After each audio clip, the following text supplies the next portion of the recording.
Quelque part sûr, le podcast. Even when you feel slow, you can still go. Even when there's no hope, you can still go. I never answer to no, man, I still go. Salut, moi c'est Mike, entrepreneur dans le digital et passionné de trail running. Il y a quelques années, je pesais 100 kg. Quand le chiffre s'est affiché sur ma balance, j'ai pris un uppercut en pleine face. J'ai alors décidé d'enfiler mes baskets pour sortir courir. Mais je n'aurais jamais imaginé aller aussi loin. Au fil des entraînements, j'ai perdu mes kilos en trop et pris goût aux sorties en montagne. Ma motivation m'a permis d'accrocher mes premiers dossards, de dépasser mes limites, jusqu'à devenir finisher de trail de légende. Aujourd'hui, le trail running fait partie de mon style de vie. Et si je vis ma passion au quotidien, j'aimerais pouvoir en vivre un jour. C'est pour ça que j'ai créé la marque Chamonix Trail et le blog Quelque part sûr. J'y partage mon mindset, mes défis et mes rencontres avec ceux qui cultivent l'esprit trail. Mon but, donner envie à d'autres d'enfiler leurs baskets pour repousser leurs limites et vivre leurs rêves. Allez, enfile tes chaussures de trail, on part à l'aventure, quelque part sur... Sébastien Réchon, c'est un champion de raid aventure et d'ultra trail qui avale les kilomètres et le dénivelé tel un gargantua des montagnes. Son palmarès sort du commun, a de quoi impressionner et pour être honnête, je m'attendais à échanger avec une machine à gagner. J'ai découvert avec bonheur un autre versant de Sébastien, une face plus chaleureuse avec des failles, des émotions bien vivantes et une humanité profonde. Rencontre pleine de relief avec un champion presque normal. Ok, bon bah écoute, pour démarrer, je tiens quand même à remercier Mickaël Berton Ouais. qui a permis cette rencontre virtuelle euh, à distance et puis cet épisode de podcast. Alors moi je t'ai croisé furtivement au départ du Tour des Glaciers 2023. J- j'ai pour habitude de démarrer le podcast par une série j'allais dire, de similitudes avec l'ultra trail, des choses qu'on rencontre tout au long du parcours. Et la première qu'on rencontre, ça va être le retrait des dossards. Sébastien Réchon, qui est-ce que tu es et qu'est-ce que tu fais dans la vie? Mais t'es qui, toi? Qu'est-ce que je fais dans la vie? Je suis un papa de trois enfants et je suis professeur de PS dans un collège à côté d'Avignon. Ok, ok. Et alors, un peu plus que ça, parce que le sport fait partie de ta vie professionnelle. Alors, on parlera d'autres aspects professionnels qui peut-être pourraient arriver demain, mais euh, tu, euh, tu as un palmarès assez impressionnant. Alors moi, depuis que je t'ai découvert, hein, parce que tu n'as pas attendu 2022 avec le Tour des Glaciers pour être connu dans le domaine sportif, mais en tout cas, la petite lorgnette que j'ai ouverte sur ton palmarès, elle commence en 2022 avec le Tour des Glaciers que tu remportes. 2023, tu termines premier finisher de la Chartreuse, Terminorum, avec un nouveau record sur le Tor 450 en 2023. Tu exploses ton propre record de pas loin de 10 heures, je crois.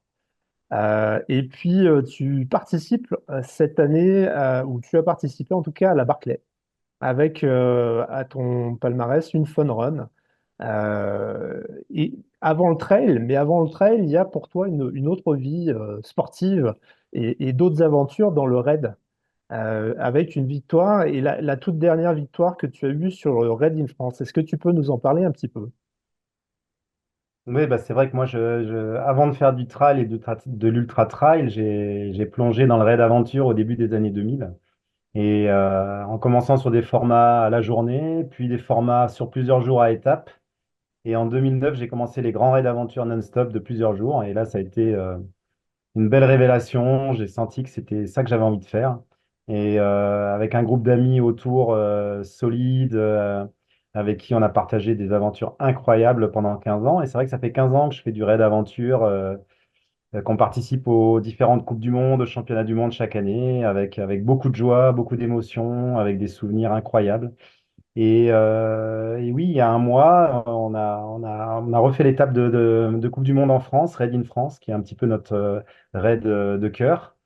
Et on l'a remporté encore une fois. Et c'était une belle aventure, voilà, en Corrèze. Et c'était un gros moment, un grand moment de vie encore et de partage.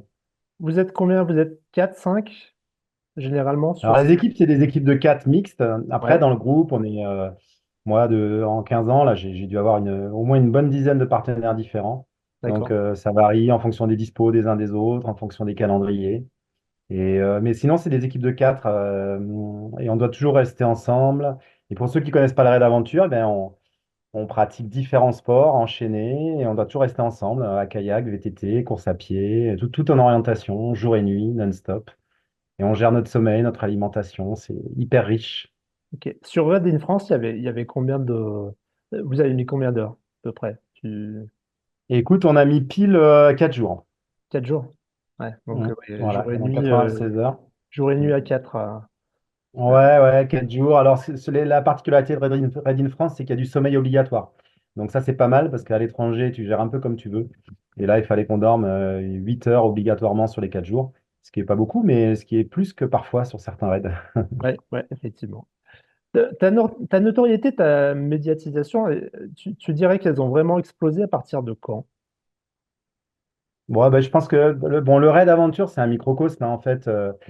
Donc, je crois que pas le grand, on va pas dire le grand public, hein, ça, on n'en est pas là, mais le monde du trail m'a un peu découvert, je pense, à ma première victoire au Tour des Glaciers. Je pense un peu plus. J'avais fait une perf ou deux à l'Échappée Belle en 2019. J'avais fait un Tour des Géants correct, mais pas podium. Donc voilà, j'étais un petit peu dans l'ombre, mais ça me va bien, hein. Là, c'est un peu surprenant ce qui m'arrive. C'est pas Mais désagréable, mais c'est surprenant. ouais, c'était la question suivante. Est-ce que tu aimes quand même cet aspect d'être sous les projecteurs, d'être demandé, d'être attendu? Est-ce que tu Écoute, as c'est une quelque pression chose. particulière avant une épreuve? Tiens, Non, alors, typiquement. ça me met aucune pression. C'est pas désagréable, hein, j'avoue. Quand je me balade à Courmayeur après le Tour des Glaciers, c'est assez agréable d'être félicité chaleureusement, tu vois. La semaine dernière, je m'entraînais en Suisse et au hasard, j'ai rencontré un trailer que je connais pas qui s'appelle Emmanuel et il s'arrête et il me dit, ah, tu ressembles à quelqu'un que j'adore, tu ressembles à Sébastien Réchon et on a discuté. Et tu sais, il m'a refait ma journée, quoi. Il me dit, oh là là, je suis trop heureux de t'avoir rencontré, tu m'inspires, des choses comme ça. Alors, cette notoriété m'a permis de communiquer un peu via des podcasts ou autres. Et quand tu rencontres des gars qui te disent, ou des filles qui te disent, oh là là, t'es inspirant, bah, ça fait plaisir. Tu te dis, bon, cette médiatisation, elle n'est pas juste pour mon ego, elle peut guider certaines personnes, donner la patate à tous les cinquantenaires qui se disent, tiens, si lui, il peut encore faire ça, pourquoi pas moi? Tu vois, voilà, je prends, je recherche pas spécialement. Quand tu m'as contacté, ben ouais, je te dis oui, parce que j'aime bien partager, mais j'ai pas d'agent encore pour aller chercher les interviews ou autres, hein. Ok. Donc ça a changé pour toi finalement plus la notion de partage et d'échange. Peut-être que ça peut apporter en plus. Ouais, oui, voilà. Oui, oui, c'est clair. Oui, ouais, Ok. c'est. Et puis c'est quelque chose qui est. Moi, je partageais jusque-là beaucoup avec mon cercle d'amis ou mes élèves, tu vois. Ouais. Et là, ça s'est un peu étendu et j'ai fait connaissance Ça m'a permis de faire connaissance aussi de personnes formidables avec des choses qui peuvent aussi m'apporter. Parce que du coup, tu fais un peu plus, tu fais des rencontres, forcément, des gens viennent vers toi, tu rencontres de Ouais. nouvelles personnes. Et c'est Effectivement. riche aussi, c'est riche de découvertes et d'apprentissage. Ouais. Oh, mais ça grimpe ici. Ok. Bon, on démarre l'épisode avec un premier call. Euh, tes entraînements, est-ce qu'ils sont différents en trail versus en course d'orientation, en raid d'aventure, généralement? Ouais, oui, j'ai quand même une préparation un peu spécifique en fonction de l'objectif. Je me suis entraîné différemment en juin que là au mois d'août. Tu vois, en juin, je préparais Raid in France et du coup, il y avait une alternance de séances en kayak, en VTT et en course à pied. Euh, Là, depuis que Raid in France est passé, je suis vraiment optique Swiss Peaks et je fais beaucoup de sorties montagne. Tu vois, là, je sors d'une semaine en montagne où j'ai vraiment fait que de la rando course. Donc, quand même, ouais, avant la Barclay, j'avais préparé aussi spécifiquement cette épreuve avec des montées hyper raides dans des endroits chaotiques, tu vois. Enfin, j'essaye quand même de m'adapter, d'adapter mon entraînement. Après, le volume, il est vachement intéressant aussi de le faire en différenciant les sports, tu vois. Quand je fais beaucoup de vélo, finalement, ça me donne aussi la patate à pied. Donc, c'est pas l'entraînement croisé comme ça, le changement de discipline permet de faire beaucoup de volume sans se blesser, c'est aussi très intéressant. Donc, en juillet, j'ai beaucoup fait de vélo aussi, suite à Raid in France, qui m'a permis de récupérer et continuer l'entraînement. Donc, il y a un petit entraînement spécifique. Là, j'ai fait 24 000 mètres de dénivelé la semaine dernière pour préparer vraiment la Swiss Fix, tu vois, c'était vraiment l'objectif. Donc, j'aurais pas fait ça sinon, quoi. Ok.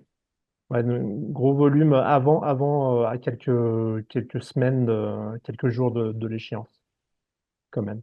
Ouais, bah là, c'était en fonction aussi de mes dispos, tu vois. Donc là, j'étais dispo pendant une semaine. Je suis allé sur le parcours de la Swiss Peaks, puis je me suis fait 340 bornes et 24 000 dans la semaine, avec des bonnes nuits, hein. Attention, hein, pas jour et nuit, mais des grosses journées, en plus plaisir, puisque je découvrais un circuit que je connais pas, avec une météo fantastique. Donc, ouais, là j'ai allié entraînement et plaisir. C'était chouette.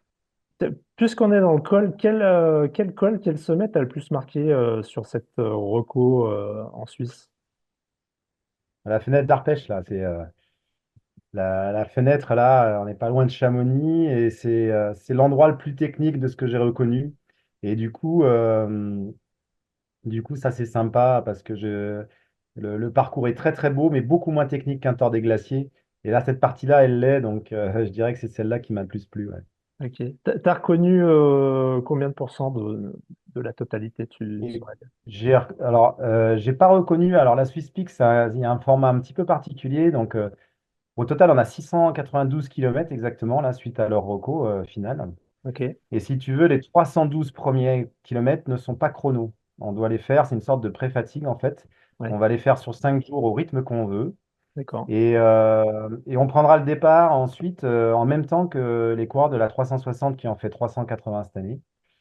Et donc, du coup, comme la première partie n'est pas chrono, je ne l'ai pas reconnu. Je ne vais pas être en stress, tu vois. Et ça sera un petit peu en mode entraînement, tu vois. En gestion. Par contre, je me suis appliqué à reconnaître, j'ai dû reconnaître 80% de la 380 finale, quoi, qui là est chronométrée. D'accord. Ok. Donc d'Oberwald à Morgin, j'ai reconnu, quoi. Mmh. On arrive au premier ravito de l'épisode. Alors, je crois que sur la Suspic, il y en a des très bons. Tu devrais J'espère, c'est ce atteindre qu'on des m'a dit. sommets. Ouais, il paraît que c'est pas mal. C'est quoi ton twist, tes aliments plaisir sur les ravitaux? Est-ce que tu en as déjà naturellement? Sur le, écoute, sur le Thor des glaciers, à chaque fois, c'est les fromages blancs, les yaourts. Parce que ces 2 dernières années, j'ai eu quand même des difficultés d'alimentation. Et sur les 2 premiers tiers de la course, vraiment, ça a été ça qui m'a un peu sauvé. Tu vois, le bon yaourt frais qui passe bien. Dans les refuges là-haut, là, je m'en faisais des grosses gamelles, ça c'était pas mal. Après, je t'avoue que la tartiflette ou la pizza sur les trois derniers ravitors, c'était plaisir et c'était assez fantastique. Donc là, c'est ce qui me vient un petit peu en tête là sur les courses très très longues comme ça. Ok. Et plus généralement, en course, alors avant, pendant ou après l'effort, comment est-ce que tu gères ton alimentation? Est-ce que tu y accordes une attention particulière ou est-ce que tu l'as travaillé? Est-ce que tu as essayé plusieurs versions? Comment tu gères cet aspect? Avant, c'était un peu au feeling et c'était un peu n'importe quoi. Et j'ai essayé de progresser à ce niveau-là. Parce que Ouais. au fur et à mesure des courses, je me rendais compte que c'était de plus en plus dur. Pas de plus en plus dur, mais enfin, en tout cas, j'avais vraiment des grandes difficultés à m'alimenter. Et du coup, c'est bien tombé parce qu'il y a un partenaire Natural Origin qui m'aide depuis 2 ans. Et en fait, ils m'ont apporté des produits naturels liquides qui m'aident beaucoup. Donc, j'ai une boisson pendant l'effort et après l'effort qui me permet d'avoir tout ce qu'il faut, je dirais, pour avoir un minimum d'énergie et un maximum d'électrolytes, de bonnes choses, de magnésium, potassium, etc. Donc, là-dessus, je me suis un peu amélioré. Tu dirais Et que ensuite, sur des... l'alimentation l'alimentation liquide, justement, tu as peut-être cette déperdition de, enfin, cette économie d'énergie qu'on a quand on digère les aliments, qui est peut-être sauvée, quoi. Mm. C'est peut-être Ouais, plus ouais, tu simple veux pour le dire corps que pour l'assimiler. ouais, c'est clair. De toute façon, quand moi j'ai du mal à m'alimenter, il n'y a que les choses liquides qui passent. Donc, je te parlais du yaourt, ça a été la crème anglaise, souvent qui m'a sauvé aussi dans des moments Ouais. difficiles. Donc, c'est vrai que tout cet apport-là qui me fournissent en éléments liquides, en plus, c'est confortable parce que psychologiquement, tu te dis, bon, il y a quand même quelque chose qui rentre dans mon corps parce que sinon, c'est la lipolyse qui marche et c'est vrai que c'est opération régime minceur pendant plusieurs jours. Donc, écoute, je me suis vraiment appliqué pendant les courses en tout cas. Avant les courses, après, je suis quelqu'un de gourmand, donc je me fais quand même plaisir et je suis très fromage, par exemple. Bon, là, par exemple, comme je suis très ambitieux sur cette Swiss Peak, j'ai envie d'être bien, tu vois, j'ai fait gaffe là, j'ai arrêté l'alcool depuis quelques semaines, hein, des choses comme ça, tu vois, j'essaye d'être un peu, tu t'entraînes beaucoup, tu essayes d'être un peu plus pro par ailleurs sur l'alimentation. Et après, en récup, c'est pareil, je fais gaffe, je fais vraiment gaffe de tout ce qui est magnésium, potassium pour vite récupérer, quoi. Donc, je fais des petites cures de tout ça parce que j'enchaîne les rendez-vous, on va dire, tous les 2 3 mois, donc il faut quand même vite récupérer, quoi. Ouais. Donc, sur une épreuve d'ultra-distance, généralement, tu perds beaucoup de masse. Euh, Après l'effort, comment tu réadaptes pour peut-être revenir à un poids normal ou un poids sur lequel tu es plus confortable? Ouais, ça se fait un peu tout seul, hein, de toute façon. Je Ouais. dirais que quelques heures après et le lendemain, je suis boulimique. Donc, quand je perds en moyenne, je perds entre 500 grammes et 1 kilo par jour, tu vois. Sur des épreuves comme un Thor, l'année dernière, j'avais dû perdre bien 4 kilos, tu vois. Donc, bah, tu les reprends dans les 15 jours qui suivent, hein, tu les reprends, grosso modo, sans problème, quoi. Je fais attention de ne pas être trop sec au départ des courses, quoi, de pas être, j'essaie d'avoir un peu de réserve quand même parce que je sais que je vais en avoir besoin, quoi. Ok. Sur les ravitaux, tu arrives à manger rapidement ou c'est dans ta stratégie de course ou justement tu fais attention à prendre le temps de bien assimiler les aliments que tu sélectionnes? Voilà, je suis hyper rapide. Tu vois, je considère que tu vas te mettre minable dans un col pour pas ralentir, etc. Et si tu fais camping au ravito derrière, c'est complètement ridicule. Et en raid aventure, on est hyper efficace dans les transitions. Et bien souvent, on mange en se déplaçant.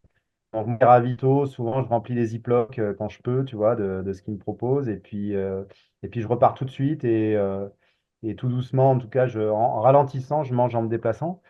Après, quand tu arrives à un ravito et que tu es dans un coup de moins bien, ben, se poser 5 10 minutes, ça fait du bien aussi. Ça dépend vraiment, tu vois, du moment.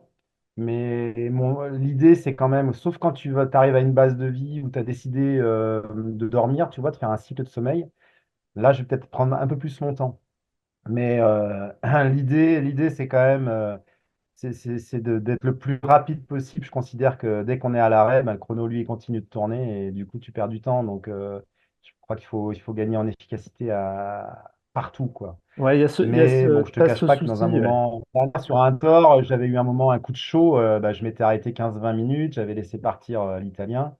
Par contre, le ravito d'après, j'étais en pleine bourre dans la soirée. Lui s'était arrêté. Moi, j'avais fait mon arrêt en 2 minutes et j'étais reparti, tu vois. Donc, ça dépend un peu de la course, du moment, de la sensation. Mais moi, pour moi, l'idée, c'est d'être jamais à l'arrêt, sauf pour dormir, quoi. D'accord. Donc généralement, j'allais dire le temps sur un ravito, tu l'exprimes en minutes. Ah, ça peut être 2 minutes. Ouais, Je me souviens que l'année dernière, sur le Thor, premier ravito, premier gros ravito, là, avant plein aval, il ouais. nous avait servi une assiette de pâtes. Et moi, je mange super vite, en fait. Je suis vraiment très, très rapide. Et je l'avais mangé en 3 minutes, mon assiette de pâtes. Et l'Italien, il était en face, il mangeait comme moi. Sauf qu'il n'était pas aussi rapide. Et je m'étais barré. Il avait laissé la moitié de son assiette pour partir avec moi, tu vois. Ok. Ah, c'est un Peter avantage. Kenzel, là, c'était trop drôle. Mais ouais, ouais, je mange hyper vite au quotidien, donc en raid, en course, tu vois, c'est un avantage. Ok. J'ai beau être matinale, j'ai mal. Bon, écoute, on arrive dans un moment moins sympa de l'épisode, c'est la Pain Cave. Ton rapport à la douleur et l'abstraction qu'on peut en faire. Alors, j'ai un petit extrait de ton récit de course, d'un de tes récits de course sur une épreuve qui s'appelle la Barclay, issue de carnet de trail. Alors, je la lis pour les auditeurs. Quand le couperet tombe, tout se relâche. Là, je me mets à sentir tout mon corps se relâche et lâche. D'un seul coup, j'ai mal partout, j'ai plus d'énergie, mes pieds me font mal. À ce moment-là, je me dis que même rentrer au camp va être difficile. La psychologie de la douleur. Toi, tu es plutôt un dur au mal et au gré des épreuves que tu réalises, ton corps, il s'est endurci, le mental, il a cette capacité à inhiber un peu la douleur, mais est-ce qu'on apprend avec l'expérience à vivre avec cette douleur en course, à l'inhiber? Et si oui, est-ce que tu as des techniques à partager? Écoute, oui, moi je crois beaucoup au mental dans ces moments-là et c'est un peu ma force, c'est-à-dire que quand j'ai fait 2 fois la traversée des Alpes non-stop là et c'était déjà plus de 600 kilomètres. Et sur ma première traversée, dès les 24 heures, j'avais des ampoules énormes aux pieds. J'étais parti avec des mauvaises chaussettes, pas des bonnes chaussures. J'étais parti un peu à l'arrache. Du coup, j'ai fait 600 bornes avec des ampoules incroyables aux pieds. Et en fait, là, il a fallu vraiment que j'aille très très loin dans dans le fait de supporter la douleur, de l'inhiber, d'essayer de se décentrer. Et du coup, quand tu as fait ça derrière, bon ben, c'est beaucoup plus facile. Et puis en raid d'aventure, j'ai eu il y a eu beaucoup de moments où un équipier ou moi-même, on était vraiment au plus mal physiquement.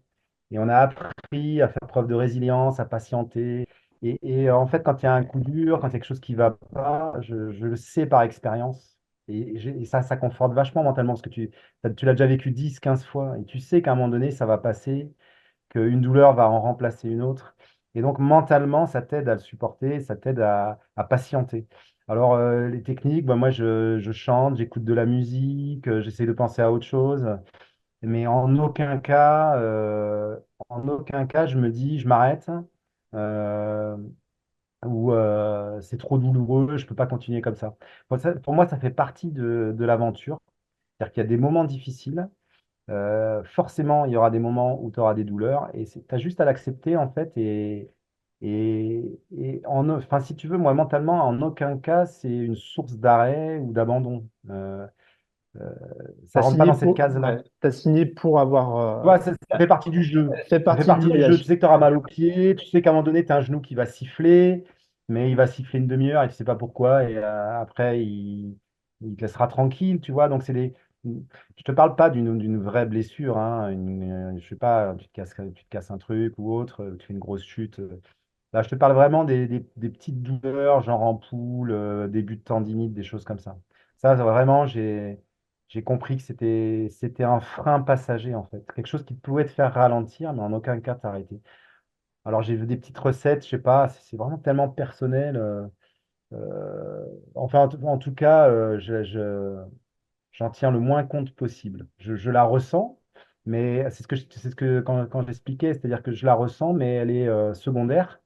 Par contre, au moment où tu franchis la ligne d'arrivée, etc., elle se rappelle toi, et puis là tu n'arrives plus à la mettre de côté, en fait. Elle a le droit de s'exprimer parce que tu as franchi la ligne d'arrivée. Et là, ton corps, il a le droit de dire, eh oh, t'es allé un peu loin, Seb, tu t'exagères là. Et là, c'est Ok. pour ça que c'est vrai, quand tu relâches psychologiquement, que tu franchis une ligne derrière, tu es un zombie, quoi, souvent, quand tu es allé au bout de ces épreuves super longues. Là. C'est intéressant, hein, d'ailleurs. J'ai, j'ai énormément appris là-dessus et ça, c'est quelque chose que je peux transmettre à mes élèves ou autres. Tu sais, quand mes élèves, ils se plaignent d'une petite douleur, je les regarde, je dis, bah, c'est pas grave, t'inquiète pas. Tu Ça m'étonnes. va passer, tu peux continuer. J'ai fait un bisou dessus. Eh oui. Le mental, effectivement, je pense, une de tes plus grandes forces. Alors, dans le sport et puis plus largement dans la vie, j'imagine.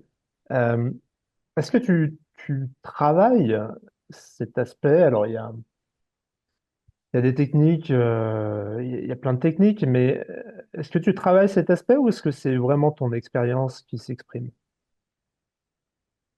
Ouais, non, moi, c'est empirique, hein. Je sais que c'est vachement à la mode, la prépa mentale.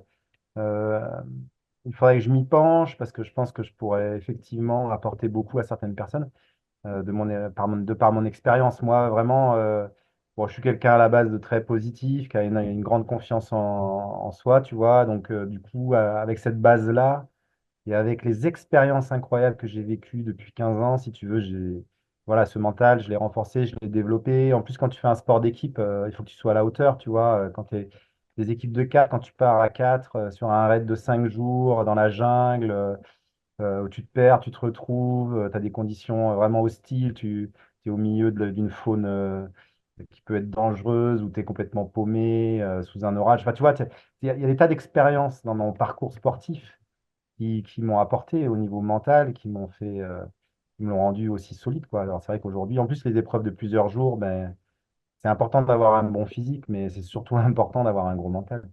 Et C'est le facteur de performance numéro un, quoi. Donc, tu parlais mais de confiance en je, soi. je- Ouais, tu parlais de confiance en soi. C'est un des piliers du mental. voilà, la confiance en soi et puis en la vie, tu vois, et en ton destin, tu vois, la confiance. Moi, je suis quelqu'un qui n'est pas du tout craintif, qui croit beaucoup à la destinée. Enfin, tu vois, les choses, elles sont un peu écrites, j'ai l'impression, et d'autant si tu y crois, quoi. Tu vois, il n'y a pas de raison d'avoir peur il y a des gens qui ont peur d'un quotidien, qui ont peur d'aller tout seul dans la rue à à telle heure. Moi, c'est pas ce que j'ai transmis à mes enfants, tu vois. J'ai deux filles, je leur ai jamais dit que le monde derrière la porte de la maison était dangereux, tu vois. Je pense que c'est aussi ça que m'ont apporté mes parents. Moi, quand j'étais gamin, la maison était tout le temps ouverte, hein. On n'avait pas de clé, hein. Personne n'avait de clé. La maison était tout le temps ouverte, on fermait rien. Tu vois, j'ai vécu dans une ambiance où le monde n'était pas dangereux autour de moi, quoi, alors qu'on habitait en ville, quoi, hein. Et ça, je les en remercie. Pour moi, ben, c'est pareil quand je suis dans la nature, tu vois. Si je rencontre un loup, j'ai pas peur qu'il me mange. Au contraire, je suis émerveillé, j'ai envie de parler avec lui.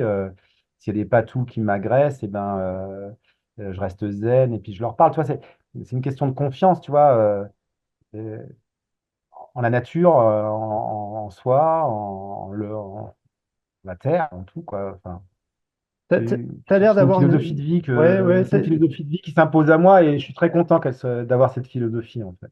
t'as l'air d'avoir une connexion. Tu parles des animaux, de l'environnement, des éléments. Alors, assez, et je pense je voulais l'aborder un peu plus tard dans l'épisode, mais euh, une croyance en tout cas profonde en cette nature, en cet environnement qui nous entoure et les bienfaits qu'ils peuvent avoir sur nous, quoi. La bienveillance en tout cas.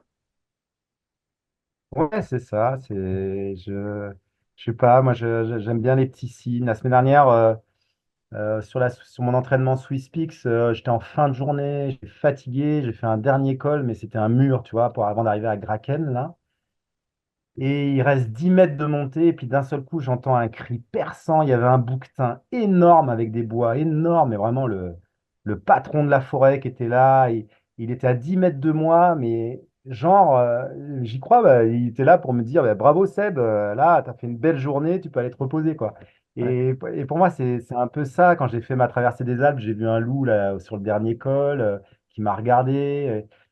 Et, et ouais, c'est des petits signes comme ça de la vie qui m'amusent et qui en même temps me font penser ouais, il faut être connecté un petit peu à la nature, hein. Il faut s'y plonger. Moi, je suis tellement bien dans les montagnes jour et nuit que ouais, c'est des grands moments, ça, des grands moments de vie, ça. Ok. Alors des moments un peu plus marquants au niveau de la peur, parce que tu l'avais évoqué tout à l'heure, tu as ce rapport à la peur qui peut être omniprésent dans les aventures auxquelles tu participes, mais comment est-ce que tu appréhendes cette peur potentielle et quelle a été la plus grande peur que tu aies pu avoir en mode aventure ou en trail et comment est-ce que tu as réussi à la dompter? Moi, je suis pas quelqu'un de très aérien et donc tous les ateliers de corde, les moments un peu vertigineux, c'est là où je ressens un peu la peur. Tu vois, la peur de la chute, la peur de la grosse chute. C'est les seules peurs que je ressens, je dirais, en raid J'ai jamais eu peur d'une faune hostile ou des choses comme ça. Tu vois, je me souviens qu'au Brésil, on a traversé des marais qui étaient infestés d'alligators, tu vois, et on était au milieu des alligators et j'ai pas ressenti la peur à ce moment-là. Par contre, au départ d'un rappel de 100 mètres, pendu dans le vide, je vérifie 10 fois mon baudrier parce que oui, la peur de la chute, là, elle est existante. Alors, l'avantage, c'est qu'en raid d'aventure, bah, tu as tes potes à côté et moi, j'ai souvent des collègues qui sont spé corde ou en tout cas très à l'aise et qui te rassurent. Et là, tu es obligé, bon, après, à un moment donné, tu te raisonnes, tu te dis, de toute façon, tu es encordé, il peut rien t'arriver. Sur un tort des glaciers, par exemple, tu l'as vécu, il y a quelques passages de corde bien engagés. Ouais. Le Grand Néron, par exemple, tu te dis, bon, là, il faut pas que je me plante, quoi. Bah, tu n'as pas le droit de te rater, sinon c'est la chute mortelle, quoi. Et du coup, voilà, c'est des petits moments comme ça. Euh, mais j'ai jamais eu de peur qui m'ont, à un moment donné, fait penser qu'il fallait renoncer, tu vois. Tant Ok. mieux. Après, tu vois, je suis pas un fan de l'alpinisme. Ça m'attire pas. Les montagnes, j'adore les arpenter en toute sécurité. Tu vois, là, il y avait des glaciers immenses partout autour du parcours de la Swiss Peaks, là, mais ça me donne pas envie d'y aller, tu vois, il y a trop pour moi j'ai pas envie d'être sur un fil, tu vois, j'ai pas envie de me dire je vais faire une belle course en montagne mais il y a une petite chance que tu y restes, tu vois. Ça Ouais. me pas quelque chose qui m'excite, tu Ouais, vois. J'irai pas faire du base jump, des sports comme ça parce que je trouve que le risque est trop important, quoi. J'aime trop la vie pour jouer avec, quoi. Je fais des trucs extrêmes, tu vois, mais je trouve que c'est pas des trucs de j'ai pas l'impression de me mettre en danger. En tout cas, je fais hyper gaffe en raid aventure, on fait hyper gaffe les uns aux autres. Et en trail, en ultra trail comme on fait, bon voilà, je suis hyper prudent dans les passages engagés, quoi. Bon, d'autant plus que t'es papa. Et Et ouais, c'est ça, j'ai une petite fille de 13 ans, ça ferait voilà. trop mal, quoi. Ouais, Mm. ouais. Viens mon canard, je vais te masser les petons. Bah, ça tombe bien, on arrive à la base de vie. Et souvent, il y a le crew, l'assistance, l'équipe d'assistance. Alors, il me semble que toi, tu n'es pas très assisté sur sur les bases de vie. Tu files plus rapidement que le reste du peloton. Euh, Autour de toi, plus largement, hein, on sort un peu de la course en elle-même, mais autour de toi, qui est-ce qu'il y a? La famille, des sponsors, des partenaires? Qui est-ce qui compte dans tes soutiens et pour préparer tes événements, tes défis, qu'est-ce qu'il y a autour de toi? Ouais, alors je vais peut-être être un peu long. Écoute, il y a ma famille, il y a mes amis avant tout. Tu vois, là, j'ai une certaine notoriété maintenant et j'ai des sponsors, on va en parler après, mais pendant 15 ans, c'était surtout ma famille et mes amis. Et c'est vrai ils me supportent, ils m'aident, ils m'encouragent. Et c'est vrai que avant les courses et pendant les courses, quand tu as le droit au téléphone, t'as des messages, tu vois, qui te donnent une force de folie, tu vois, sur un Tour des Glaciers, par exemple. Euh, j'ai mon téléphone, je fais un petit groupe WhatsApp Et ça et quand vibre tu toutes les reçois des 5 messages minutes. de potes chaleureux et autres, ça te réveille. Tu vois, je leur dis, vous m'envoyez des vocaux et là, des fois, tu as envie de dormir, tu écoutes les copains ou tes enfants et ça, c'est merveilleux, tu vois. Et ça te fait avancer. Donc, ouais, depuis toujours, j'ai des amis vraiment très proches et qui me soutiennent et qui me suivent en fan, tu vois. Et puis après, récemment, donc, ouais, j'ai eu des nouveaux partenaires là. Donc, Altor, un équipementier corse, un gars Olivier, qui a lancé sa marque de vêtements là, au moment du Covid, qui a été très courageux et qui me soutient depuis 2 ans. Et il y a Natural Origin aussi, donc au niveau alimentaire, et puis qui m'aide financièrement. Donc là, c'est aussi un super soutien. Ils me font des produits un petit peu adaptés. Et du coup, ben, moi, tu vois, tous ces gens qui sont autour de moi et qui m'aident, ça ne me met pas une pression, ça me motive encore plus. Parce que du coup, souvent, ben, quand t'es dans le dur dans une course, tu dis, bah, attends, il y a tous tes potes qui te regardent, il y a tes enfants, allez, bouge-toi un peu, ils seront contents, ils seront fiers. Et, tu vois, ça te donne une force supplémentaire. Et là, en plus de te dire, bon, bah, là, t'as des gens qui misent un peu sur toi. Si tu fais un bon résultat, ils vont avoir retour sur investissement, tu vois, c'est intéressant pour eux. Donc, ça, c'est pareil, ça te donne un petit coup de fouet supplémentaire. Donc voilà, autour, il y a ma maman aussi. Alors il y a mon père. Alors, mon père, c'était incroyable. Mon père, quand j'ai commencé le raid, j'avais un petit niveau. Il me suivait partout, tout le temps. Hélas, il est décédé en 2007, mais je me dis qu'il est pas loin et qu'il doit être très fier là où il est, tu vois. Et ma maman qui me suit, qui est toujours très inquiète de ce que je fais, mais voilà. Et puis j'ai mes sœurs, j'ai deux sœurs fantastiques aussi, qui sont mes beaux-frères. Enfin, ouais, j'ai une famille large, une grande famille et des amis formidables. Ok, donc c'est plutôt des groupes WhatsApp pour les petites techniques, pour les auditeurs et les auditrices.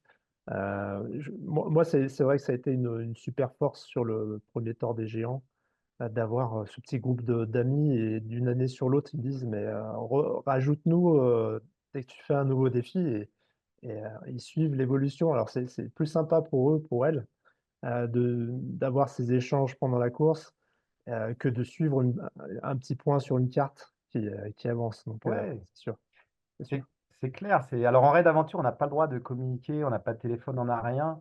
Ouais. Et c'est vrai que l'avantage d'un Tour des Glaciers ou d'une Swiss Peaks que je vais faire, c'est que bah, sur des moments un petit peu plus cool de la course, tu peux envoyer une petite vidéo, un petit message, ils sont super contents, puis eux, ils t'en envoient. Du coup, il y a une petite interaction avec tous tes supporters qui est chouette, quoi, c'est clair. Donc, ouais, ça, c'est des petits. T'as déjà couru pour des assos, Seb? Non, non, tu veux dire pour aider une assos, des choses comme ça? Ouais. Ouais, non, non, je l'ai jamais fait, mais j'écoute pas mal de podcasts et tout, et il y a des choses qui me touchent, et c'est quelque chose qui me plairait énormément, bien sûr, ouais. Ouais, ouais, carrément, ouais. Ah, on est bien, Tintin, on est bien. On arrive sur une partie de l'épisode où on aborde la notion de flow, d'état de flow. Je ne sais pas si c'est un état dans lequel tu t'es déjà retrouvé, alors j'imagine, mais où finalement tous les indicateurs sont au vert, tu es à ton max de performance et de bien-être. Et si tu as ressenti cet état, est-ce que tu peux nous raconter un petit peu ce que ça fait et à quel moment tu l'as vécu? Ouais, ben écoute, c'est des moments en apesanteur un peu, des moments où tu ressens aucune douleur, où tu es en harmonie totale avec ton environnement et que tu sens que ton corps, il avance tout seul, quoi. Donc, c'est des moments, parfois des moments en fin de course aussi, tu vois, moi je me souviens que sur mon premier Tour des Glaciers, là, les deux, trois dernières heures, elles sont fantastiques. J'ai l'impression de planer avant sur la crête, avant la dernière descente, et puis dans les rues de Courmayeur, ouais, c'est ça, c'est un peu un état d'apesanteur, quoi. Tu as l'impression de voler, de ressentir plus aucune douleur. C'est des petits moments qui sont incroyables. C'est des moments incroyables.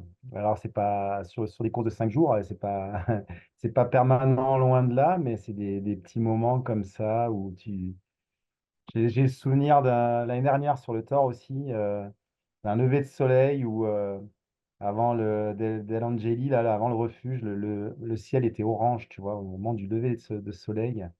Et là, j'étais avec Peter, on avançait bien en côte et ça roulait, tu sais, les jambes, elles avancent toutes seules et puis le paysage autour est incroyable. Ça se lever de soleil, c'est des moments comme ça où tu te dis, ouais, je sais pourquoi je suis là, quoi. C'est clair. Donc, je dirais que sur des épreuves comme ça, c'est au minimum une fois par jour, voire plusieurs fois, où il y a des moments de grâce absolue comme ça. Ok. Et est-ce que c'est Ouais, des c'est moments que fantastique. tu peux redéclencher ou est-ce que tu peux arriver à les reproduire ou les revivre d'une course à l'autre? C'est difficile parce que non, c'est pas quelque chose que tu peux anticiper, tu vois. C'est une, il y a une concordance d'éléments à un moment donné, tu vois. C'est-à-dire qu'à un moment donné, il y a un paysage où il y a une émotion qui est en train de vivre, tu vois. Je sais pas si tu l'as vécu, mais les moments où tu arrives avant les refuges, là, où les cloches elles sonnent, où tu as les bénévoles qui t'encouragent, il y a des moments d'émotion incroyables. Alors là, tu n'as plus aucune douleur. T'as même les larmes qui te montent aux yeux, tu pleures et ton corps frissonne. Et tu vois, il y a des moments comme ça que tu n'anticipes pas et qui te tombent dessus. ou des moments en lever de soleil, coucher de soleil, ou des moments où tu rencontres de la faune, où là, ouais, c'est les moments de grâce, là, où tu, et donc, ça vient un peu à toi, tu vois. C'est un moment où tu es bien dans ton corps, et puis en même temps, il y a un facteur extérieur qui fait que, ou une musique, parce que des fois, je me mets des musiques, et il y a certaines musiques où, c'est quand la musique arrive, parce que c'est un peu aléatoire, tu sais, les musiques, elles défilent, et puis à un moment donné, tu es sur une crête, tu te remets à courir, en légère descente, et là, tu as une musique qui t'emporte en même temps, et là, c'est des moments de grâce absolue. Ouais. C'est juste parfait. Ces émotions, tu parles d'émotions, de sensations. Tu es quelqu'un, qui est dans le contrôle ou tu laisses de la place à ces émotions ou tu es vraiment dans l'émotion? Je sais pas du tout, où tu mets le curseur, mais j'aimerais bien avoir ton avis là-dessus. Heu, Quelle place tu laisses aux émotions au lâcher prise? Parce qu'on est sur une notion d'accueillir des émotions, donc être moins dans le focus de la course, peut-être, plus dans le ressenti de ce qui se passe à l'intérieur. Ouais, bah écoute, moi je les laisse émerger, je les laisse aller, je lâche prise, ouais, carrément. Des moments où je pleure, où je vais, tu vois, des accueils dans certains lieux par les bénévoles ou autres, où je vais prendre le temps de discuter, d'échanger, ou les émotions, quand elles viennent, je les laisse aller, tu vois. Et clairement, là, je viens de regarder les Jeux Olympiques, la première semaine des Jeux Olympiques, mais j'ai pleuré tous les jours devant la télé, tu vois. De, de, de ces émotions que les athlètes vivaient, mais je les ressentais de la même façon parce que moi je suis sportif et j'imagine un peu ce qu'ils vivent et c'est trop beau, tu vois, ces Jeux Olympiques, il y a eu des moments fantastiques où où je pleurais, où les larmes elles coulaient quoi, parce que de la beauté du moment, tu vois, la beauté de l'émotion, de l'athlète, des spectateurs autour, de la France entière. Tu vois, le sport a cette magie de créer une cohésion et des émotions. Et pas que personnel, tu vois, par procuration aussi. C'est-à-dire que pendant ces Jeux Olympiques, nous, spectateurs, par procuration, on a eu des émotions de dingue. Et c'est ça la beauté du sport, tu vois. C'est magique pour ça. Bien. Écoute, je pense qu'avoir vécu un peu la même chose que toi en voyant ces extraits des JO, c'est vrai que ça nous a emmenés pendant quelques jours, quelques semaines et c'était des beaux moments. Dans le sport d'aventure, alors il y a toutes ces émotions et finalement c'est un peu un chemin de vie. On cherche un peu son chemin, mais c'est paradoxalement, d'après toi, est-ce qu'il faut se perdre pour mieux se retrouver? Ouais, ça peut être générateur d'émotions supplémentaires. Moi, tu vois, le résultat, la recherche d'un bon résultat va te guider, va t'emmener très loin dans le dépassement de tes limites, etc. Mais c'est pas une fin en soi. C'est pas la réussite d'une aventure ou d'une course, c'est pas que le résultat. C'est aussi tout ce que tu vas vivre pendant, tout le chemin qui va t'y mener.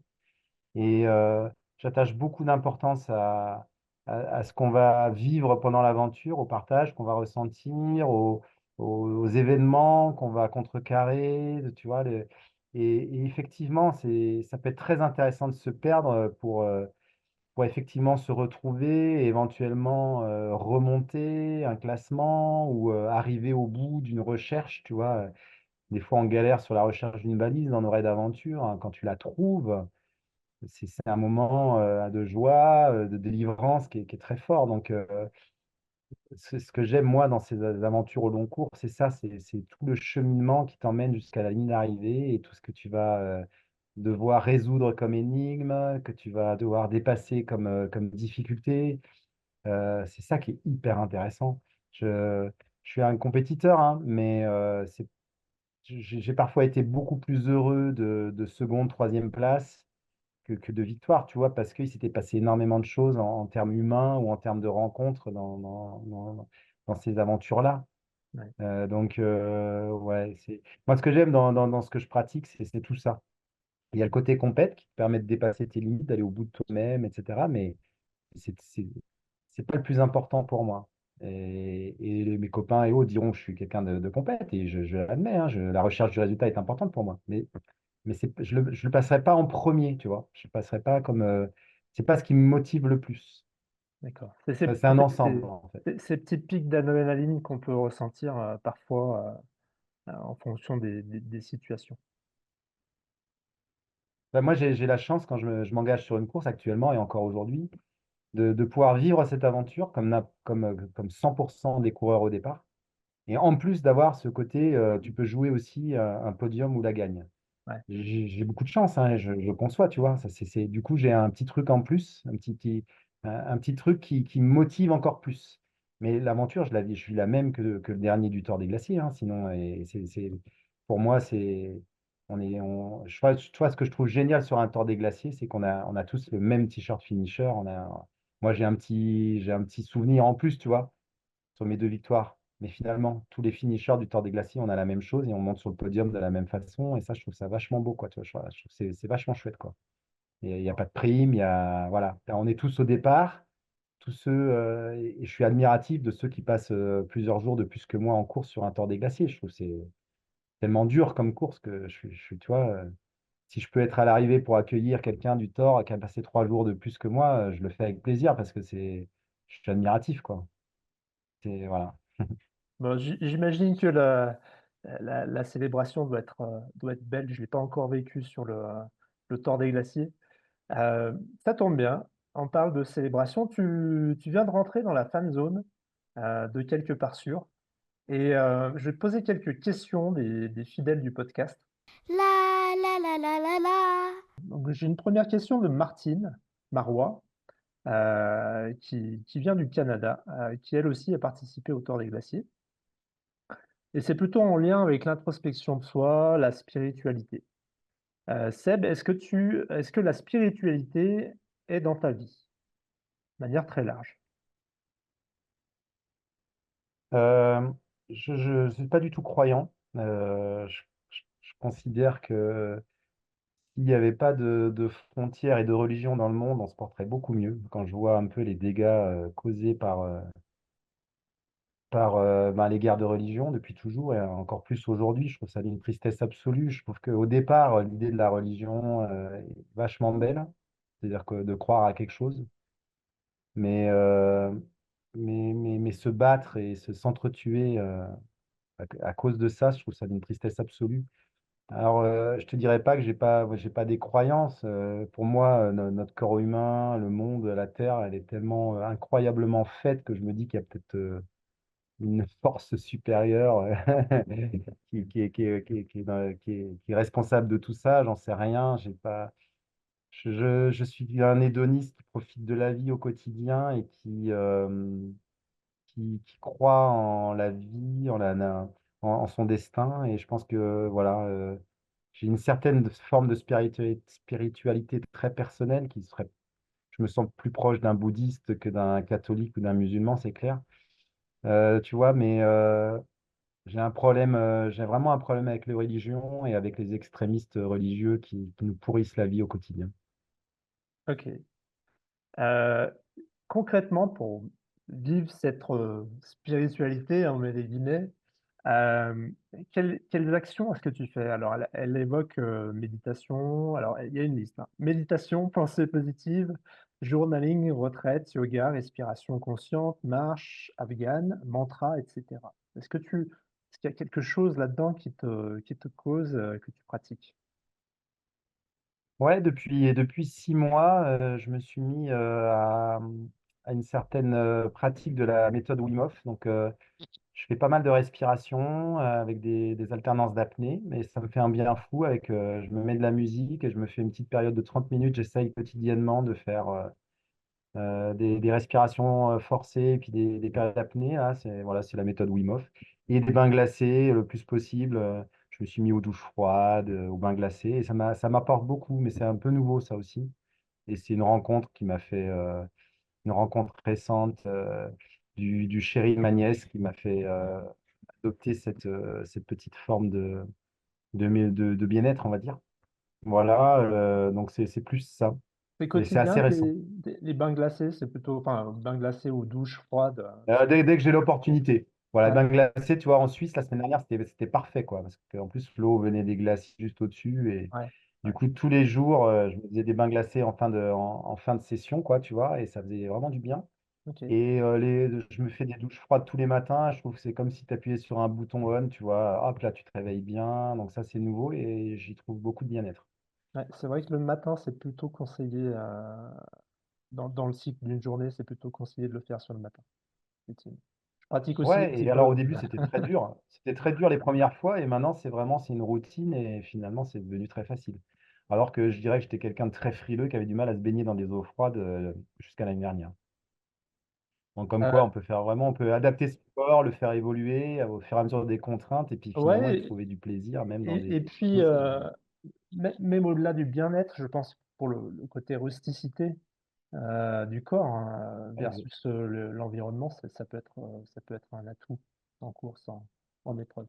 Ouais, c'est clair, tu l'habitues à des contraintes. En plus, ces derniers temps, je trouvais que j'étais de plus en plus frileux, tu vois, à vouloir m'habiller, avoir froid plus rapidement, alors qu'en raid aventure, on n'est pas du tout comme ça. Et du coup, là, j'ai retrouvé une certaine rusticité. Ouais, voilà, là, sur le dernier raid in France, on a eu des conditions un peu froides parfois et de la pluie, et je l'ai très très bien vécu. Donc, je pense que ça fait du bien un petit peu d'imposer à son corps des contraintes comme ça fortes.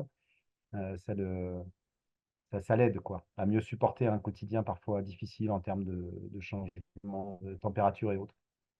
D'accord. Dernière question de Martine Marois. Comment appliquerais-tu ces enseignements que tu as pu avoir de par tes pratiques à la course? Est-ce que ça génère, et qu'est-ce que ça génère pour toi comme sensation, comme émotion? C'est très large. C'est compliqué de répondre à cette question. Moi, je pourrais pas. Là, il faudrait que je m'y penche. J'ai pas de recette comme ça. C'est difficile de donner des conseils, des recettes. Je crois que le plus important, c'est de faire ce qu'on a envie, ce qu'on aime, tu vois, de pas se fixer de limites en termes de trouver ce qui nous convient au moment présent, tu vois, de ce que va faire Kylian Jornet, c'est pas du tout adapté à moi, ce que fera François Daen peut-être non plus, tu vois. Donc chacun, en fonction de son histoire, en fonction de sa pratique, de son expérience, va pouvoir trouver des petites recettes.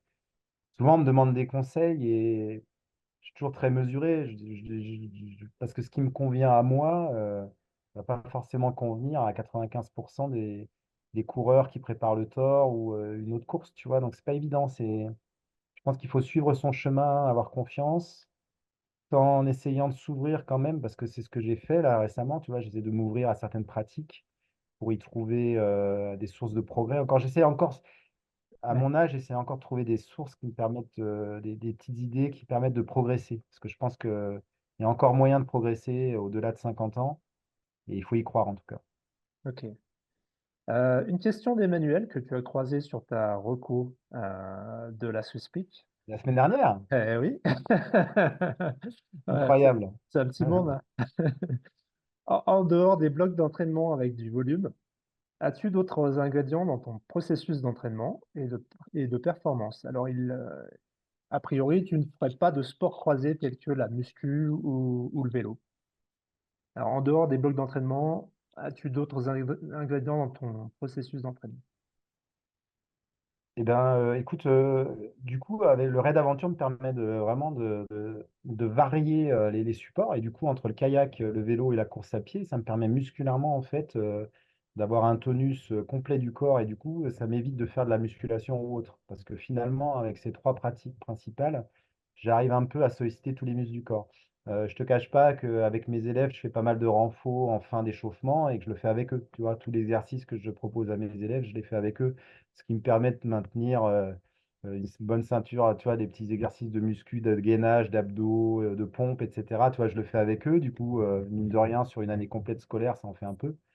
Et, euh, et sinon, je suis vachement à la sensation. Donc, si je pars faire une séance de fractionné de temps en temps, et j'essaye d'en maintenir, tu vois, une fois de temps en temps, mais même si c'est source de blessure, c'est un peu périlleux, quoi. Plus j'avance dans l'âge, plus je sens que je me suis fait quelques petites blessures musculaires à cause de ça. Mais sinon, j'essaie de maintenir un peu de fractionné. Alors, si je sens que c'est un peu ric-rac à pied, que c'est dangereux, je vais plutôt le faire à vélo. Je vais me faire des séances de côte à vélo à fond et au moins je suis sûr de ne pas me blesser et de travailler un petit peu d'intensité. Mais bon, de toute façon, moi, j'ai 80-90% de mon entraînement, il est à basse intensité. Ouais. Et j'essaye, voilà, de temps en temps, je me force ou je vais me faire. Je joue beaucoup avec les segments Strava pour voir un petit peu l'évolution de ma forme. Donc, j'ai des segments Strava références, en fait, que je vais faire à fond. Alors, des fois, c'est des segments d'une demi-heure, ce qui me permet de voir un petit peu mon état de forme et puis de me bouger un peu sur une demi-heure à fond, tu vois, sur une côte d'une demi-heure, sur le Ventoux à fond. Tu vois, je fais quand même un petit peu d'intensité régulièrement, de temps en temps, on va dire. Mais sinon,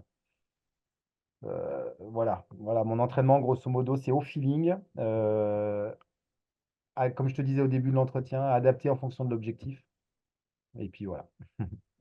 Une dernière question, enfin, une dernière série de questions de Jeff Bombager, que tu as peut-être croisé sur le Tour des Glaciers.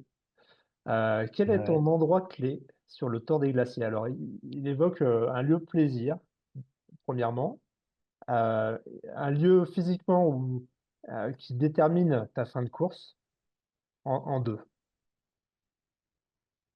Alors pour moi, le lieu plaisir, c'est la crête avant le refuge Coda. Ok. Il y a des petits passages de cordes là.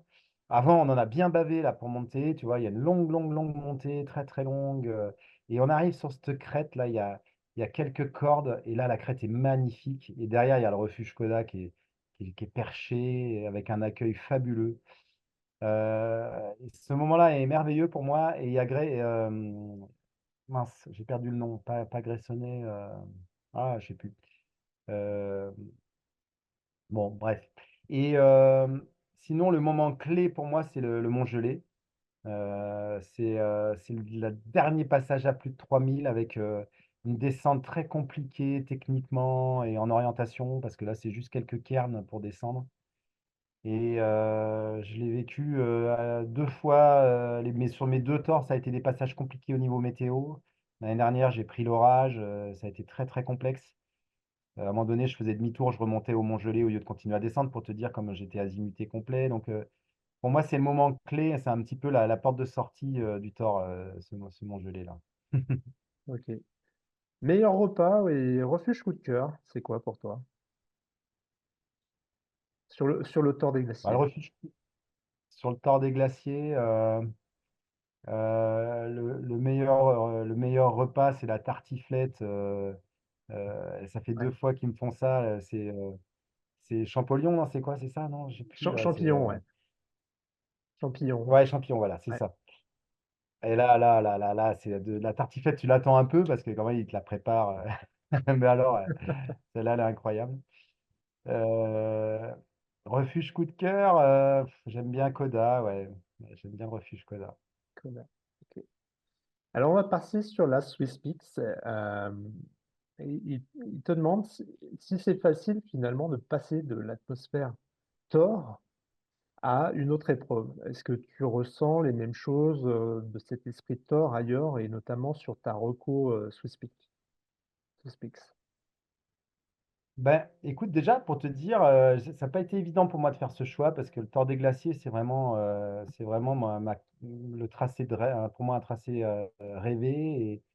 Et deux fois, je l'ai vécu de façon tellement intense et émotionnelle que ça a été difficile de dire je vais pas au Tour des Glaciers cette année. Et, mais c'est vrai que ce projet de Swiss Peak 660 km, ça m'a rappelé mes deux traversées des Alpes et je me suis dit, pas que tu fasses la même chose chaque année, il faut que tu ailles aussi découvrir d'autres massifs, d'autres lieux et d'autres orgas pour mieux revenir au Thor, tu vois, et avec plus d'envie encore. Donc, cette Swiss Peak, ça m'a vraiment guidé. J'y ai vraiment beaucoup pensé cette année. Encore plus la semaine dernière quand j'y suis allé la reconnaître. Alors, le parcours est magnifique. Il est beaucoup moins technique et je le regrette qu'un Tour des Glaciers, mais comment on peut faire? On peut pas faire aussi technique et plus technique qu'un Tour des Glaciers. Je crois que c'est pas possible. J'aurais bien aimé que cette Swiss Peak soit. Alors, j'ai reconnu que la deuxième partie. Il y a des parties très roulantes qui ne me conviennent pas personnellement parce que c'est pas dans mes qualités. Mais c'est pas grave, hein.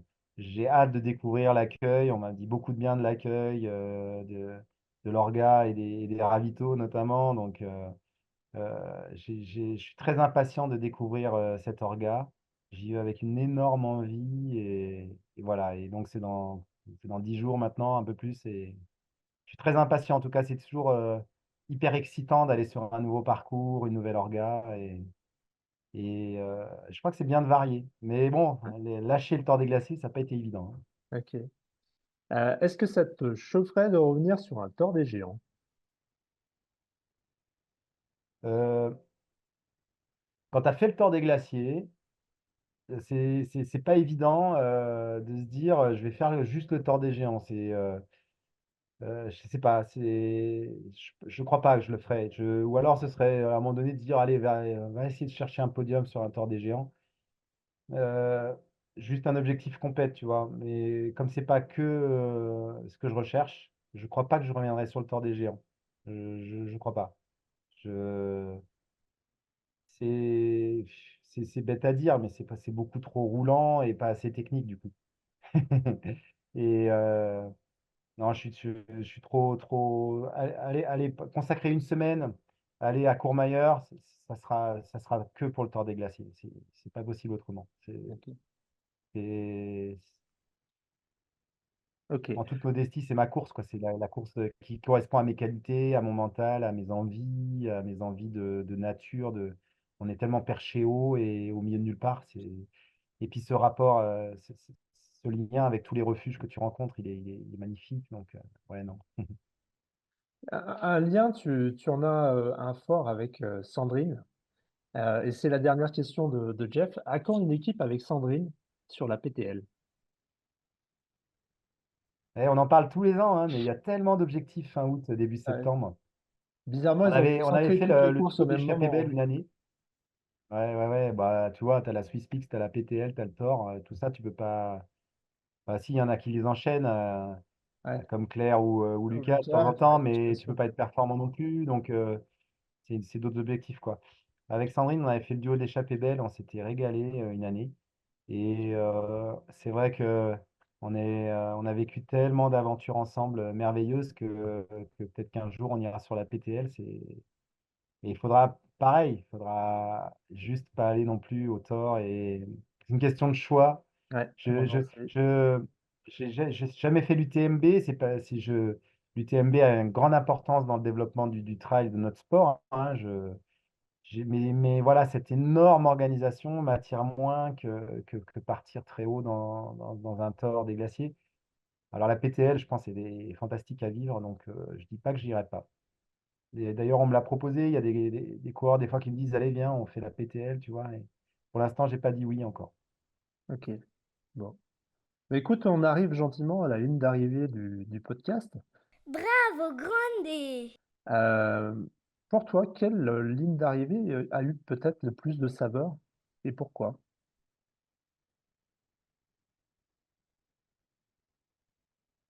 Écoute, la ligne d'arrivée qui m'a donné plus d'émotion, je pense que c'est mon premier Tour des Glaciers. Parce que bah, j'avais jamais gagné un grand trail encore comme ça. C'était une émotion forte. C'était après une aventure de 124 heures et je m'étais lancé dans cette aventure avec confiance, mais sans trop savoir quel niveau je pourrais avoir. C'était un peu une révélation en fait de ce que je pouvais faire. Et, euh, et mon fils m'avait fait la surprise d'être à l'arrivée et ça avait rajouté une émotion parce que je ne devais pas être là, je devais avoir personne à l'arrivée à Courmayeur et j'arrive dans un état de flow un peu, tu vois, justement où tout se met en place, où je chante, où j'ai plus mal nulle part dans les rues de Courmayeur. Et en plus, je vois mon fils avec sa copine Jessie à ce moment-là. Et voilà, c'est merveilleux. Et là, ouais, là, j'ai eu beaucoup d'émotions. Et ouais, j'ai eu des lignes d'arrivée aussi en raid aventure fabuleuses, hein, en termes d'émotions, à 4.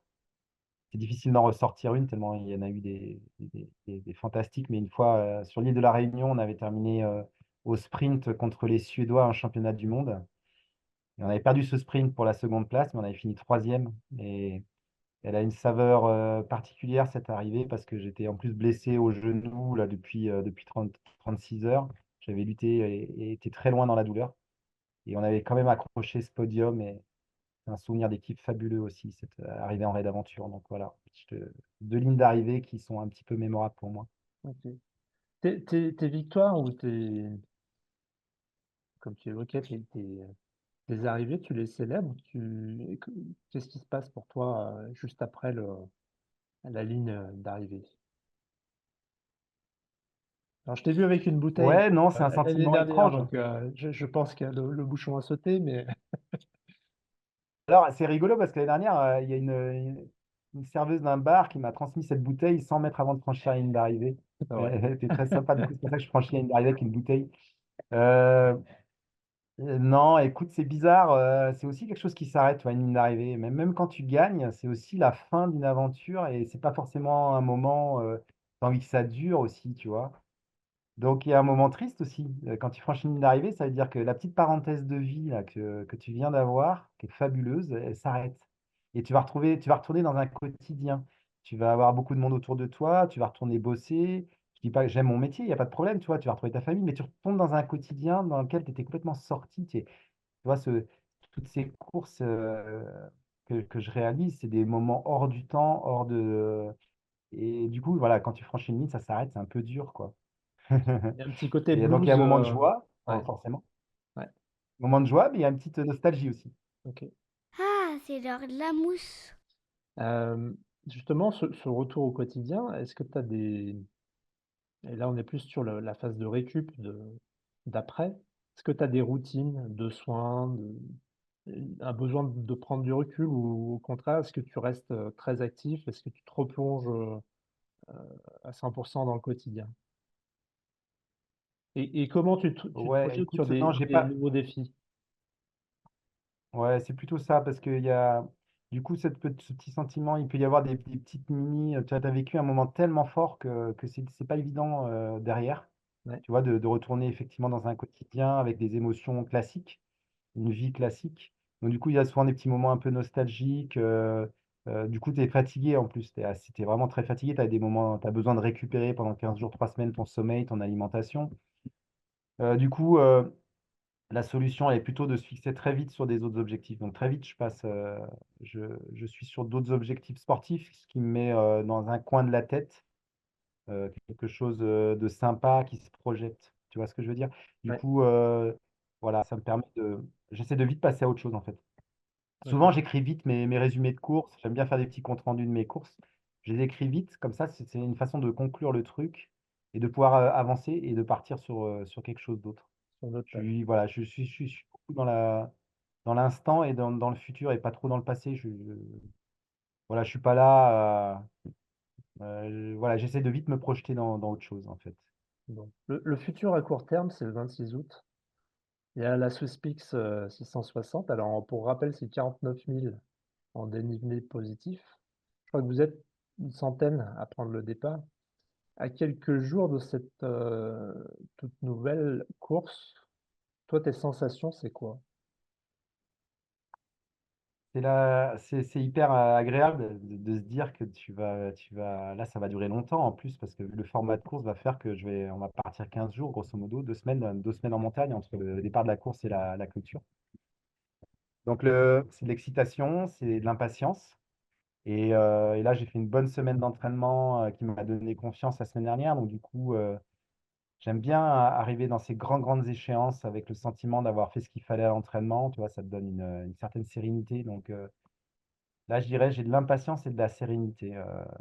Voilà. Et je me dis que j'ai beaucoup de chance de pouvoir vivre ça et de pouvoir me projeter dans une aventure comme ça. Donc, je profite, voilà, j'ai conscience de cette chance que j'ai et de cette nouvelle aventure qui se projette. Là, je suis ouais, très heureux d'avoir ça à vivre sur cette fin de mois d'août. Ouais. Tu dirais que la parenthèse pour toi, la Swisspix, parce que je sais que fin 2024, tu as le championnat du monde de l'Adventure Racing qui est en Équateur, si je ne me trompe pas. Oui, c'est ça. Comment tu processes tout ça? Est-ce que Tu fais vraiment abstraction de ce qui te passera en fin d'année et là, tu es totalement focus sur la SwissPix. Ou est-ce que inconsciemment, tu penses quand même à ce qui va se passer en fin d'année? Écoute, c'est dans un coin de ma tête, mais non, là, effectivement, depuis Raid in France début juillet, je suis vraiment focus sur la SwissPix, Ok, vraiment 100% sur cette course. J'ai des copains qui sont dans l'équipe de l'Équateur qui commencent à bosser dessus, tu vois, sur tout ce qui est organisation, intendance, etc. Donc, je les laisse s'en occuper. Et mi-septembre, je me plongerai à fond sur cette finale des championnats du monde. Tu vois, ça me permettra de ne pas être trop dans la nostalgie de cette course en Suisse qui va forcément être pleine d'émotions et un moment de vie incroyable. Donc, non, là, En fait, je découpe, tu vois, en début d'année, j'étais focus Barclay. ouais, Une fois la Barclay terminée, ben, je me suis projeté sur. Alors, j'avais un projet de GR20 qui n'a pas pu se faire, donc du coup, je suis pas mal encore entraîné. Évidemment, j'ai enchaîné sur une France. Là, cet été, c'est la Swiss Peaks, sachant que mes différents objectifs me préparent pour les suivants aussi. Donc, si tu veux, par contre, voilà, mentalement, non, là, je suis 100% sur la Swiss Peaks, et puis on basculera ensuite sur le Raid Aventure. d'accord. Peut-être avec un petit état d'esprit revanche par rapport à l'édition précédente. Je crois que vous aviez manqué une balise et ça vous avait un petit peu pénalisé. Oui, Voilà. on avait franchi la ligne d'arrivée deuxième, mais on n'avait pas été classé parce qu'on avait eu un souci sur une balise. On était juste à côté, on l'avait pas trouvé. Oui, oui, forcément, on a un esprit de revanche. Ouais. Ouais, ouais, forcément, on a de l'ambition. On fait une belle perf début juillet qui nous a donné confiance. Et oui, on n'ira pas pour ramasser des champignons en Équateur. Non, ça, c'est sûr. 2025, alors il y a la Barclay sans doute dans un coin de la tête. Alors peut-être pas pour Ben 2025. oui, j'aimerais bien si jamais c'est possible. Mais après, c'est ça. Là, il n'y a pas d'assurance. Hein, Ouais, bien sûr. faut être dans les 40 élus chaque année et donc on verra bien. C'est J'ai envie l'âge, d'y retourner, oui. c'est l'âge qui décide. Ok, Et oui, Laz, c'est Laz qui c'est le choisit. boss. Euh, Toi, t'es de 72, hein, je crois. C'est ça. Ouais, donc tu arrives à plus de 50 ans et il y a sans doute des nouvelles portes qui s'ouvrent pour toi, et potentiellement professionnellement aussi des appels d'air, des appels du pied ou des envies, je sais pas. Après l'adventure racing, l'ultra trail, c'est quoi le programme? Est-ce que tu aurais envie de partir sur des aventures un peu plus en solo, en mode explorateur, un peu comme Mike Horn ou autre chose? Mhm. C'est vrai que j'ai plein d'envies. J'ai plein d'envies. J'ai plein d'envies, y compris professionnellement. Je me régale dans mon métier, mais est-ce que j'ai des moments de lassitude aussi des fois avec certaines classes et certains profils d'élèves? Donc, je suis un petit peu à un tournant. J'ai envie éventuellement de changer d'orientation professionnelle, en tout cas de faire autre chose. Mais c'est des choses qui ne se construisent pas en 3 mois, donc c'est à voir. Et c'est vrai que ma carrière sportive peut m'ouvrir des portes. En termes sportifs, effectivement, il y a plein de choses qui me font rêver. Des aventures non chronométrées ou sans dossard, et éventuellement des explorations, plein de choses. Bon, je sais pas, je crois beaucoup en. Les choses vont venir naturellement, je crois, et vont se faire naturellement au fil des rencontres ou autres. Euh, Récemment, j'ai fait la rencontre d'un aventurier qui s'appelle Renaud Fulconis et qui fait de la prépa mentale, beaucoup du coaching aujourd'hui. C'est peut-être pas un hasard que je l'ai rencontré, tu vois, peut-être que je vais partir sur des aventures ou, tu vois, d'autres façons de travailler. Je sais pas, je laisse les choses se faire un petit peu naturellement. Je prends beaucoup de plaisir dans mon métier de prof de PS avec ma section sportive de RAID, avec mes collègues, on a une section, on a 120 élèves en section sportive RAID dans le collège et c'est aussi des moments de joie et de transmission qui sont hyper intéressants. Donc, pas évident aussi de lâcher ça. Donc, je sais pas. Ok. Il me reste deux questions à te poser, Seb. Deux questions un peu particulières. L'avant-dernière est plutôt fun et puis la dernière risque de te surprendre. Comment est-ce que tu entretiens tes cheveux? J'en ai de moins en moins. J'en ai de moins en moins. Du coup, tu vois, je les cache avec mon bœuf. Donc, C'est je les pour ça, entretiens c'est pour très ça. mal. Je les entretiens très mal.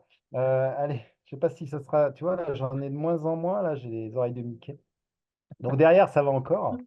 Mais écoute, je les lave et je mets un petit peu d'huile remarquable ou je sais plus, exceptionnelle dessus. Une fois par semaine. J'entretiens rien et Sauvage. voilà, je suis un peu négligent. Et voilà. Bon, et puis la dernière question, comment est-ce qu'on peut t'aider?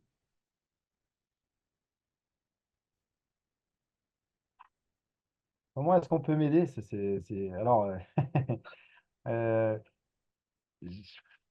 tu vois, tous ces messages que je reçois d'inconnus ou de gens que je connais, ils sont